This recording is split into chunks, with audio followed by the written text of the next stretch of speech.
You're alive. Too bad you will die. Why are movies that are based on video games always, well, not so good? Movies and video games are easily two of the biggest players in the entertainment industry, so they should go hand in hand, right? Wrong.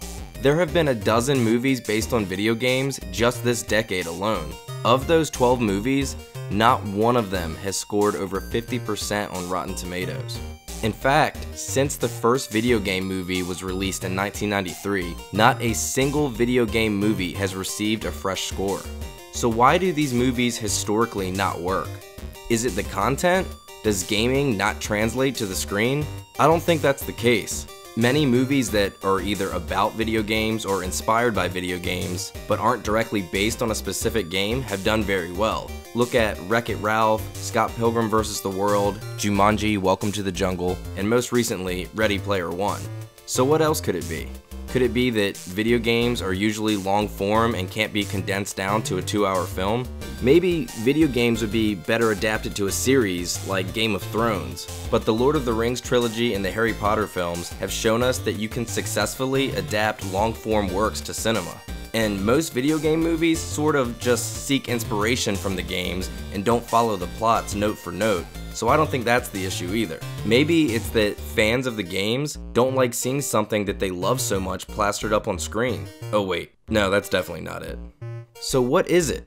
To figure this out, we need to look at the core principle of a video game. What sets video games apart from, say, movies or television or books? The answer is simple. Video games put you in control. And who controls movies? The filmmakers. Now, I'm not saying that video game movies should be this virtual reality experience where every viewer chooses their own destiny. That would be ridiculous. But what does control in video games translate to in cinematic language? The answer is subjectivity. When we control a character in a video game, we become that character. Good filmmakers can use subjectivity to create the same effect. Look at Taxi Driver, one of the best examples of subjective filmmaking ever. How does Scorsese make us feel like we are Travis Bickle? Through thoughtful and deliberate cinematic language. Cinematography and sound and editing all work together to create an immersive experience. We become this character.